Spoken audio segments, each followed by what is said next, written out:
Halo, selamat datang kembali di channel YouTube With Grace One. Apa kabarnya teman-teman semua? Semoga kita selalu dalam keadaan sehat, bahagia dan sejahtera, dan juga tidak lupa agar kita dimudahkan dalam berbagai urusan yang saat ini sedang kita kerjakan.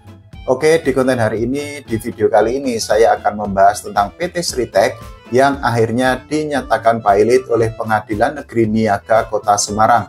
Setelah melewati sejarah yang sangat panjang, setelah mewarnai industri tekstil yang sangat lama di industri atau di perekonomian Indonesia, PT Sritek akhirnya harus menerima kenyataan pahit, akhirnya harus menerima pukulan yang sangat telak karena dinyatakan secara resmi pilot oleh Pengadilan Negeri Niaga Kota Semarang.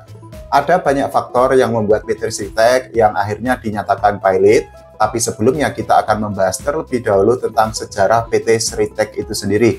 Jadi ini sudah ada beberapa poin yang dirangkum dari buku, judulnya adalah Local Champions, yang dikarang oleh Hermawan Kertajaya dan juga Ardi Ridwansyah pada tahun 2011 silam. Dari poin-poin yang bisa disarikan atau dirangkum dari buku Local Champions itu, PT Sritek itu didirikan oleh HM Lukminto. Sebelum menggunakan nama PT Sritek, usaha itu menggunakan nama UD Sri Rejeki dan sudah mulai berjualan tekstil di sebuah kios di pasar sejak tahun 1966 silam. Nah, UD Sri Rejeki sendiri akhirnya berganti nama menjadi Sritek itu pada tahun 1980. Sritek memiliki pabrik pertama yang diresmikan oleh mantan Presiden Soeharto pada tanggal 12 Maret tahun 1992. Setelah itu PT Sritek itu menunjukkan perkembangan yang sangat signifikan, usahanya itu berkembang sangat pesat sehingga mereka akhirnya membangun pabrik lagi. Jadi Sritek itu akhirnya memperluas pabrik dan diresmikan oleh Presiden Susilo Bambang Yudhoyono atau Presiden SBY pada tahun 2009 silam. Setelah melewati 4 dasawarsa, PT Sritek itu akhirnya dinobatkan sebagai pabrik terintegrasi terbesar yang ada di ASEAN atau di Asia Tenggara. PT Sritek sendiri itu memiliki 50 gedung dan saat itu memiliki 15 anak perusahaan yang bernaung di bawah PT Sritek.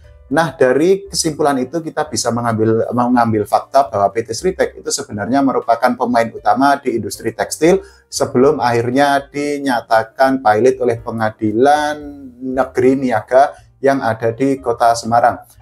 Kalau kita bicara tentang PT Sritek, tentu saja kita tidak akan bisa melepaskan dari perkembangan sangat signifikan yang sudah ditunjukkan oleh usaha tersebut oleh perusahaan tersebut. Jadi PT Sritek itu pernah menjadi partner resmi di luar Eropa yang ditunjuk oleh NATO untuk memproduksi perlengkapan militer untuk beberapa negara seperti Jerman dan juga Inggris. Selain itu juga PT Sritek itu memproduksi seragam militer untuk 30 negara. Tentu saja hal itu merupakan sebuah kebanggaan karena PT Sritek yang awalnya hanya berjualan di sebuah kios akhirnya bisa merambah dunia internasional. Selain itu juga PT Sritek itu sudah dipercaya atau memiliki track record yang sangat bagus karena bisa memproduksi merek retail dan juga fashion yang besar. Selain itu juga PT Sritek itu memiliki partner bisnis di 40 negara. Nah, sebelum dinyatakan pilot, PT Sritek itu memang sempat dihantam berbagai isu yang sangat miring dalam beberapa waktu terakhir. Jadi salah satunya adalah PT Sritek itu pernah digugat oleh CV Primakarya pada bulan Januari tahun 2022 silam. Saat itu CV Primakarya itu mengajukan gugatan penundaan pembayaran utang yang dilakukan oleh PT Sritek.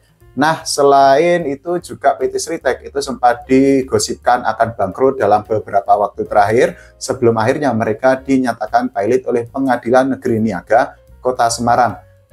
Gosip bangkrut itu terus bermunculan karena PT Sritek itu disebut-sebut memiliki utang sebesar 24,3 triliun rupiah per bulan September tahun 2023 lalu.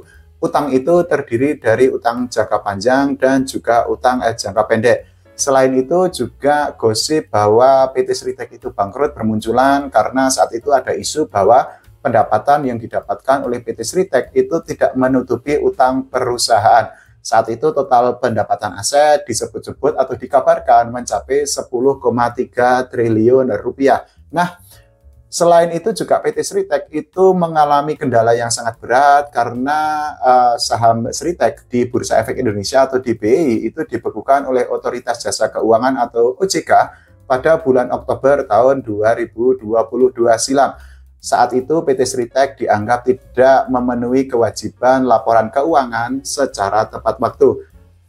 Sebelumnya juga Direktur Utama PT Sritek yaitu Kurniawan Lukminto itu mengakui bahwa industri tekstil yang ada di Indonesia itu memang sedang terpuruk atau sedang dalam kondisi yang tidak baik-baik saja. Menurut Kurniawan Lukminto ada beberapa faktor yang membuat industri tekstil yang ada di Indonesia itu mengalami kondisi yang sangat menyedihkan. Salah satunya adalah dampak dari pandemi, kemudian juga daya beli yang semakin menurun. Selain itu juga Lukminto itu menyoroti dari faktor eksternal yang akhirnya membuat PT Sritek atau khususnya industri tekstil yang ada di Indonesia itu mengalami kondisi gonjang-ganjing. Salah satunya adalah perang yang terjadi di berbagai negara, kemudian juga ekonomi global atau ekonomi dunia yang sedang mengalami perlambatan. Faktor lainnya yang membuat industri tekstil akhirnya lesu itu adalah banyaknya barang atau produk dari Cina yang masuk ke Indonesia, dan selain itu ada juga regulasi dari pemerintah yang dianggap membuat industri tekstil di Indonesia akhirnya mengalami kelesuan. Nah, kalau kita bicara tentang industri tekstil yang ada di Indonesia, memang saat ini kita mengakui sangat banyak atau beberapa pabrik, cukup banyak pabrik tekstil yang ada di Indonesia itu akhirnya melakukan PHK massal, atau bahkan ada beberapa pabrik yang akhirnya harus tutup karena tidak kuat untuk menjalankan operasi seperti biasanya. Nah, ketika pabrik itu tutup, tentu saja terjadi PHK massal atau layoff massal yang besar-besaran, dan tentu saja karyawannya itu harus menanggung beban untuk terus melanjutkan hidup. Nah, ini sudah ada data dari Direktur Asosiasi Pertekstilan Indonesia atau API, yaitu Danang Girindra Wardana. Jadi menurut Danang itu PHK yang terjadi atau yang dialami oleh para pekerja yang bekerja di industri tekstil itu sudah mencapai 46 ribuan sejak awal tahun 2024 sampai saat ini. Dirinya itu memprediksi PHK massal yang terjadi di industri tekstil itu akan terus berlanjut, bahkan akan terus kontinu sampai akhir tahun 2024 ini. Menurut prediksi Danang, jumlah karyawan yang akan terkena PHK massal atau layoff massal dari perusahaannya itu akan mencapai 30 ribuan sampai akhir tahun nanti. Itu artinya ada sekitar 76 ribuan pekerja di industri tekstil dan garmen di Indonesia yang kemungkinan besar harus menerima kenyataan pahit karena mereka terancam mengalami PHK massal atau layoff massal dari perusahaan tempat mereka bekerja. Hal itu tentu saja sangat menyedihkan, sangat menyesakkan di tengah ekonomi Indonesia, perekonomian Indonesia yang disebut-sebut sedang tidak baik-baik saja. Nah, kalau menurut teman-teman semua bagaimana? Apa yang menyebabkan PT Sritek akhirnya dinyatakan pilot, dan apa yang membuat banyak pabrik melakukan PHK massal, bahkan pabrik tekstil itu beberapa sudah tutup karena mengalami guncangan yang sangat berat? Silahkan tulis di kolom komentar. Kita berdoa agar kita selalu sehat, bahagia, dan sejahtera. Dan juga kita berdoa agar ekonomi Indonesia itu semakin stabil dan semakin baik lagi ke depannya. Terima kasih, sampai jumpa.